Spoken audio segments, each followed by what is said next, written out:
Ley de migraciones, ¿cuáles son los principales cambios que tiene esto? ¿Cómo cambia la situación también de los migrantes en nuestro país? Vamos a estar conversando de esto, de algunas cifras que se dieron a conocer recientemente en un estudio del Observatorio de Políticas Migratorias de la Universidad Católica Silva Enríquez, junto a Rodrigo Sandoval, exdirector de Extranjería y director de la Clínica Jurídica de la Universidad Central. ¿Cómo está, Rodrigo? Muy buenos días. Hola, ¿cómo estás, Bárbara? Un agrado. Bueno, justamente en este contexto de la promulgación de la ley de migraciones, todos los cambios que vamos a estar abordando, sale en la última hora un estudio, el que mencionaba, que menciona más de 20.000 órdenes de expulsión administrativas que no se han ejecutado entre el 2010 y el 2019. ¿A qué se le puede atribuir eso? ¿Por qué no se pueden concretar? Bueno, es interesante la oportunidad en la cual sale este estudio, porque precisamente visibiliza uno de los grandes consecuencias que tiene una característica de la ley que se acaba de promulgar, y es el excesivo formalismo. Es decir, hay normativas migratorias que tienden a suponer que porque regulan de determinada forma o conducen administrativamente un determinado comportamiento, este comportamiento va a adquirir la dinámica que esa normativa impone. En este caso, lo que nosotros tenemos es que tenemos una ley que dispone que determinadas personas que infringen normativas migratorias van a ser expulsadas en un determinado plazo y en determinadas condiciones, cuando nos damos cuenta que en la realidad no existe ni la capacidad operativa, ni tampoco tiene mucha razonabilidad que uno expulse a todas aquellas personas. Y por lo tanto, lo que se ha producido desde el año 2010 hasta la fecha es un crecimiento sostenido de personas que han sido objeto de medidas de expulsión, pero que sin embargo, por distintas razones, esas expulsiones no pueden ser materializadas, lo que va generando una especie de bolsón o de limbo administrativo, porque son personas que siguen residiendo en el país, pero que sin embargo no cuentan con ninguna posibilidad de acceder a regularidad migratoria, lo que les permitiría hacer una vida normal. Ahora, el gran problema de esto es que esas personas siguen haciendo una vida normal, van a trabajar porque tienen que hacerlo, van a tener familia y por lo tanto van a empezar a contagiar esa condición de irregularidad a otros individuos y por lo tanto pasa a ser una condición en crecimiento. Ahora, antes de profundizar en la situación en que quedan estas personas, un punto antes, entonces, en esta nueva ley se está básicamente buscando, ampliando las posibilidades de poder expulsar personas, de generar esos decretos en el fondo. Pero en la práctica lo que tenemos es que no se pueden concretar. O sea, ahora podríamos agravar la situación que ya veníamos arrastrando de antes y que en vez de 20.000, el 10.000, que son las que están más o menos pendientes, podríamos tener muchos más casos que no se van a concretar pese a existir ese decreto. Es difícil hacer una proyección de esas características porque la coyuntura que hoy día observamos y que visibiliza de forma bastante correcta el informe de la Universidad Silva Enríquez es una condición que está muy determinada por la situación de Venezuela y por lo tanto la proyección que uno pueda estimar de lo que va a seguir sucediendo con las expulsiones está muy amarrada con lo que pasa en Venezuela. Sin embargo, una cuestión que sí uno puede sostener es que no es realista. En ningún país del mundo las expulsiones se materializan en la forma que pretende este proyecto, esta ley. Por lo tanto, lo que sí puedo asegurar es que va a seguir creciendo, va a seguir existiendo mientras aumenta la cantidad de migrantes, siempre aumenta la cantidad de migrantes irregulares. Y cuando aumenta la cantidad de migrantes irregulares, siempre aumenta la cantidad de personas que tienen ingreso irregular. Y cuando aumenta esa cantidad, siempre va a aumentar la cantidad de expulsiones y nunca crece en ningún país del mundo la capacidad administrativa de los estados para materializar esas expulsiones. Esa es una ¿Cuáles tendencia que serían, podemos asegurar. perdón, usted que tiene experiencia también práctica en el tema, cuáles son las principales dificultades para que se puedan concretar esas expulsiones que ya están decretadas? Yo diría que particularmente, y ese es otro pecado que tiene la nueva ley, es la rigidez en términos de los supuestos de expulsión. Es decir, nosotros no podemos identificar irregularidad migratoria con expulsabilidad, simplemente porque la irregularidad migratoria en buena parte tiene su fuente en la incapacidad que tiene el sistema administrativo de procesar adecuadamente necesidades migratorias que son razonables y que en la realidad se imponen. Por ejemplo, si yo tengo una persona que tiene familia acá, que está trabajando, a esa persona la puedo sancionar, la puedo expulsar, puedo buscarla todos los días, pero esa persona va a seguir en su necesidad de mantenerse porque nadie se quiere separar de su familia, nadie quiere dejar de trabajar, nadie quiere poner en riesgo su vida en algunos casos. Entonces, en la medida que yo rigidizo los formatos migratorios, si yo no genero alternativas de regularidad ex post, que son las que existen en países como en países de Europa, yo finalmente termino generándome, inventándome el problema, porque formatos migratorios o realidades migratorias que son absolutamente asimilables por el sistema, las meto en el bolsón de la expulsión y por lo tanto voy aumentando esta presión por expulsiones que no se condice con la necesidad práctica. Pero al mismo tiempo, si se empezaran a crear cada vez más condiciones, como dice usted, de regularidad ex post, ¿no podría generarse un incentivo entonces a que más gente pudiera tratar de regularizar por esa vía y no desde el principio como se busca en Te la... agradezco la, te agradezco la pregunta porque eso habla del famoso efecto llamada, que es la mentira más grande que existe en el debate migratorio. No existe ningún país del mundo, absolutamente ninguno, en el cual se haya acreditado que existe un efecto llamada. Y el ejercicio que uno puede hacer, no con el rigor académico, pero le sirve a los auditores para poder verlo, es ustedes, si el día de mañana en el país ideal del mundo empiezan a regalar las visas, y le dicen que van a tener regularidad migratoria a todo el que pise ese país, ¿agarrarían sus maletas y se irían inmediatamente?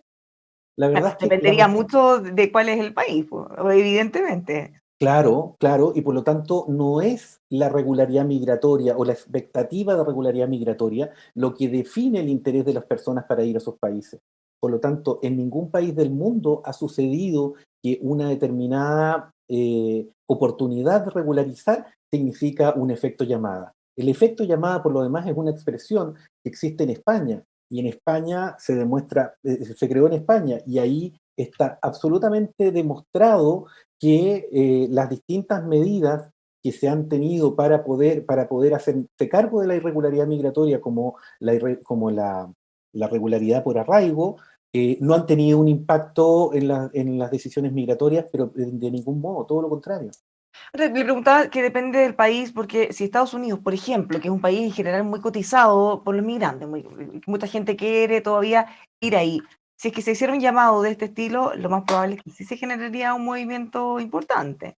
Quizá Esa es Chile en una, algún momento ha generado algo similar en nuestra región. yo no sé cuál es la medida que se ha tomado en Chile que haya generado ese incentivo. No, no, No, el país, perdón, el país sí es atractivo en sí mismo, considerando la situación de económica, acuerdo, pero claro, a la diferencia de los pregunta, vecinos. sí, de acuerdo, pero la pregunta es, en Chile hemos tenido un crecimiento sostenido, intensivo y alguien dirá explosivo de la migración. Y yo no veo dónde está el incentivo de orden administrativo que haya invitado a esas personas a venir. Todo lo Bueno, algunos contrario. culpan al presidente Piñera en su actuación en Cúcuta, dicen Yo que tengo, finalmente fue como un llamado y que bueno, finalmente después no se hacen cargo. si el presidente quiere confesar aquel pecado, eso es problema de él, digamos. Yo lo que sostengo es que, ya que usted lo apunta, digamos, me ahorró el problema. Yo lo que sostengo es que son otras condiciones las que invitan a las personas a venir. Y si nosotros no incidimos en esas condiciones, lo único que hacemos cuando nos metemos en el tema de frontera y empezamos a rigidizar las condiciones de ingreso y a acelerar las condiciones de expulsión, lo único que hacemos es generar una presión en la frontera que no es el lugar en donde el Estado debe resolver las complejidades de las dinámicas migratorias.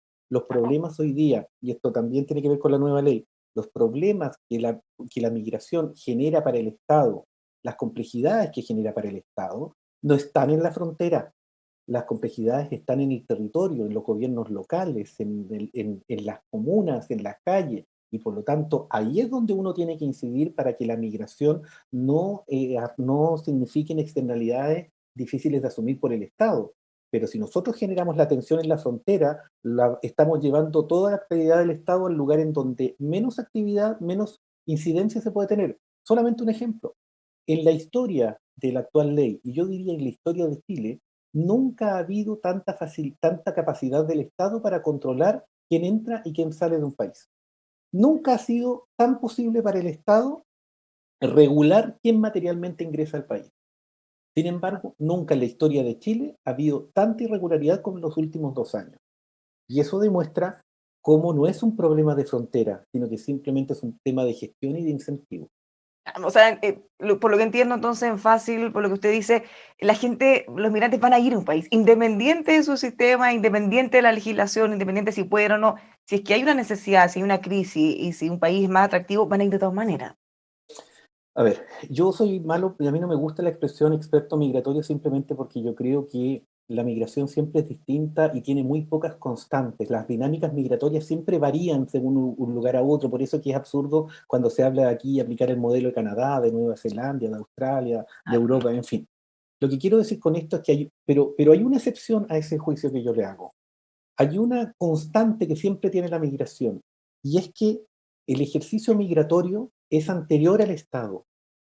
Antes de que existiera, antes de la paz de Westfalia, cuando se define esta contención territorial de las diferencias étnicas, nacionales, religiosas, en fin, antes ya existía la movilidad y por lo tanto siempre va a existir, siempre la migración va a ser una realidad que estira las costuras del Estado y por lo tanto siempre uno tiene que asumir que esa tensión va a existir y por lo tanto legislaciones como la nuestra que niegan esa realidad y que no consideran, por ejemplo, formatos de regularización ex post, que no razonan de acuerdo a los formatos migratorios que se necesitan para la realidad y no los que nos gustaría, por ejemplo, esto de pensar de que aquí van a llegar pura migración calificada y premios Nobel y le ponemos ventajas a ese tipo de migración y ponemos problemas a la migración que de verdad se condice con la matriz productiva que nosotros tenemos, lo que finalmente generan los estados es como yo ponía el ejemplo, como estirar permanentemente las costuras. Y por lo tanto, la tensión, los esfuerzos del Estado se ponen en un lugar en donde no es el adecuado para gestionar la migración. La migración se gestiona en país de origen y en país de destino. En la frontera es un lugar en donde ya todo está resuelto, para bien o para mal.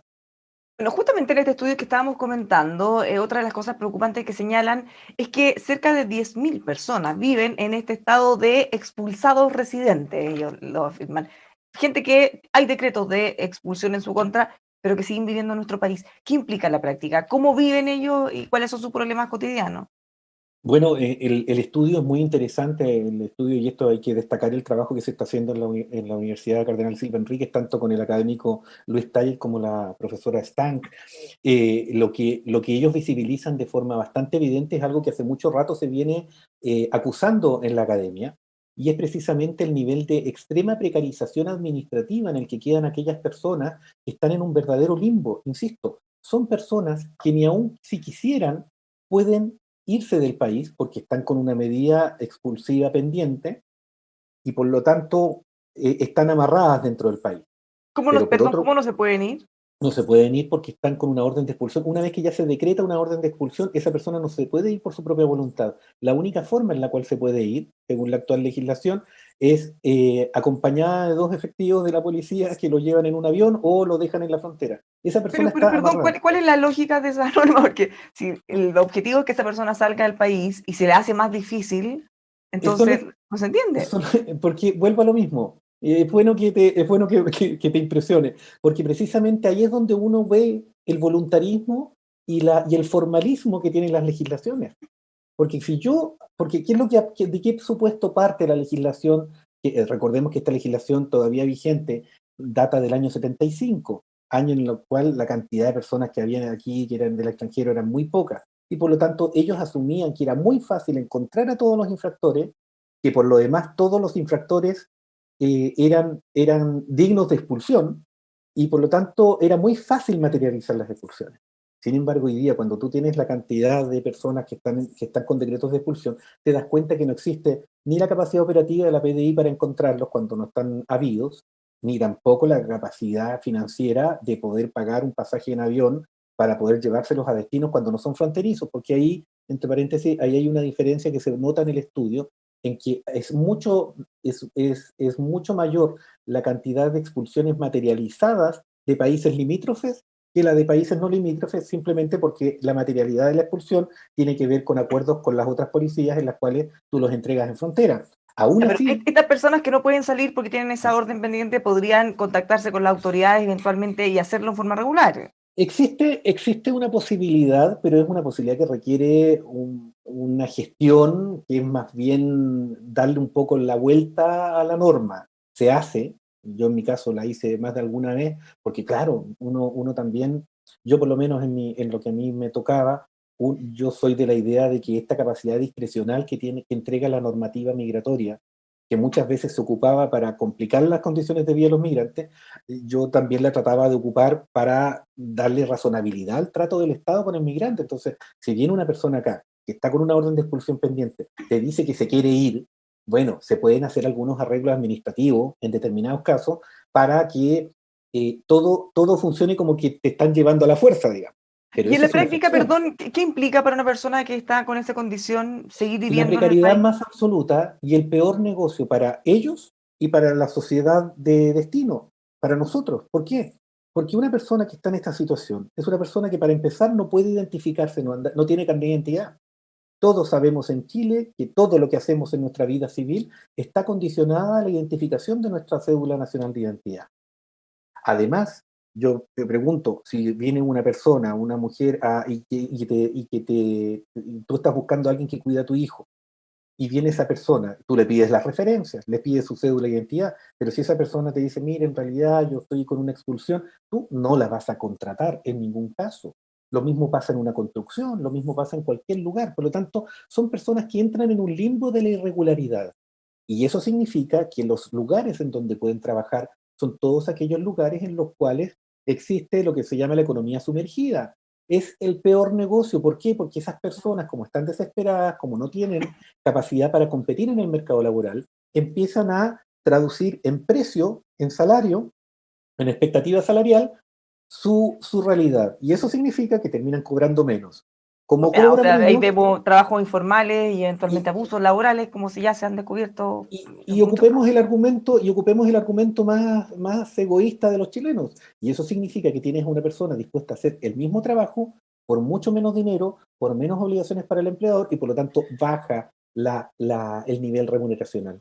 Ahora, otro punto importante de este estudio, que nos queda poco tiempo y ojalá podamos abordar lo más posible, es que casi la Dale. mitad de las expulsiones que estamos comentando de la década se han ejecutado en los últimos 3 años. Eso también da cuenta, por ejemplo, de la crisis que se está viviendo en Venezuela. Parte importante de las personas en situación más complicada provienen ¿Te, ahí, te entre refieres bueno, a las otros países. expulsiones decretadas o las materializadas? A las decretadas, me imagino, Claro, en claro. base a lo que señala el estudio. Es que justamente este estudio da cuenta de esa diferencia entre, por un lado, un crecimiento enorme de las expulsiones decretadas, principalmente porque, perdón, existe una constante. En la medida que crezca la migración en general, porque la migración da cuenta de un interés por venir a Chile, también va a crecer en la cantidad de personas que lo hacen en forma irregular, porque de todo grupo humano siempre hay personas que tienen problemas para poder acceder regularmente a cualquier comportamiento, en este caso el ingreso. Bueno, Entonces, ellos mismos hablan de más de 16.000 personas que ingresaron irregularmente a nuestro país solo pero el eso, año 2020. es que ahí, qué bueno que me voy a saltar este tema. Sí, qué bueno que lo mencionas, porque justamente ahí es donde se nota, porque yo generalmente termino pagando por vía de expulsión como Estado los errores que cometo en términos de rigidización de los formatos de ingreso. Si yo, por ejemplo, hubiese cumplido mi promesa como Estado de la visa por responsabilidad democrática y no solamente hubiese sido un eslogan que duró el primer año y que después se transformó en letra muerta, y si yo, en lugar de pedirle visado de turismo a los venezolanos, hubiese permitido que ellos ingresaran en formato transitorio y aquí les permitiera regularizarse, yo no tendría, pero ni por cerca esos niveles de irregularidad.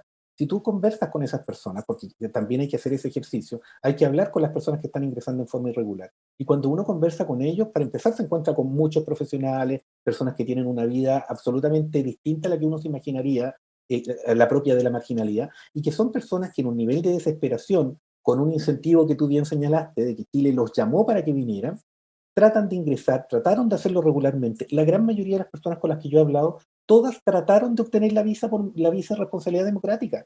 Entonces son personas que se sintieron, generaron la expectativa, juntaron el dinero, emprendieron el proyecto migratorio, se encontraron con la imposibilidad administrativa de darle materialidad y por lo tanto no les queda otra que recurrir a fuentes informales de ingreso. Entonces, En el caso del último crecimiento del ingreso clandestino, ahí sí que hay una responsabilidad absoluta del Estado en términos de generar los incentivos perversos para que ese comportamiento se replique. Finalmente, y a propósito también de la promulgación de la ley, ¿qué le parece un incidente que vimos en las últimas horas por una organización pro migrantes que hizo un llamado masivo a personas que estaban en situaciones complejas para que pudieran supuestamente regularizar su situación, cosa que se generó una aglomeración bastante complicada? A ver, esos incentivos se generan cuando se regula de forma impropia. Cuando yo en el nuevo proyecto de ley no incorporo reales alternativas de regularidad para aquellas personas que hicieron ingreso clandestino o genero un plazo como el 18 de marzo del 2020, que yo todavía no logro entender de dónde salió, que es el plazo hasta el cual se consideran aquellos migrantes en situación irregular que van a ser regularizables por la vía, por el proceso que se va a abrir pronto, yo genero la desesperación de aquellos que no entran en esa calificación. Volvemos al mismo caso, esa plaza se llenó de personas de las que estamos hablando, residentes expulsados, personas que están con alguna orden de expulsión, que ingresaron en forma clandestina y que no tienen una salida administrativa. ¿Y cuál es el Entonces, cuando objetivo de viene la ley, convocarlo si es que no voy a había una eso. solución para ello? No, es que hay una solución para ellos, porque ¿qué es lo que pasó? Que cuando se dicte la ley, se va a acabar una herramienta que hoy día existe, que es una solicitud de regularización de ingresos que uno le puede pedir al subsecretario del Interior. Eso existe hoy día.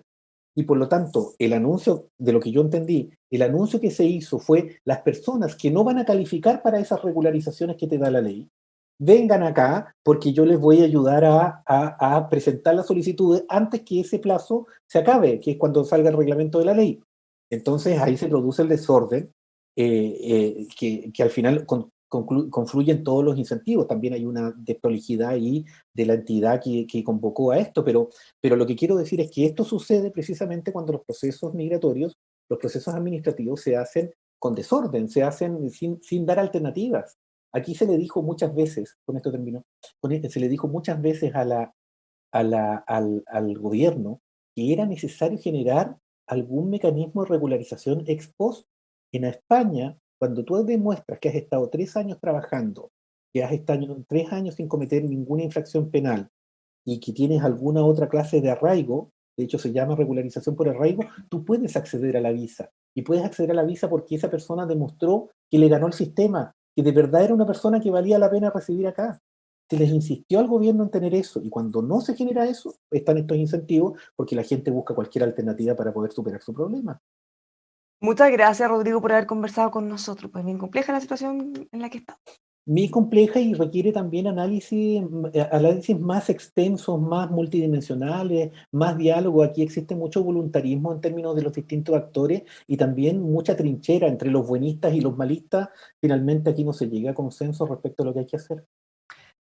Esa es la idea justamente de instancias como esta, he podido conversar con usted. Muchas gracias Muchas nuevamente. gracias a ustedes, un gran Y abrazo, que a estén muy bien. todos quienes nos acompañaron, los invitamos a seguir reflexionando sobre estos temas y otros también aquí en emol.com.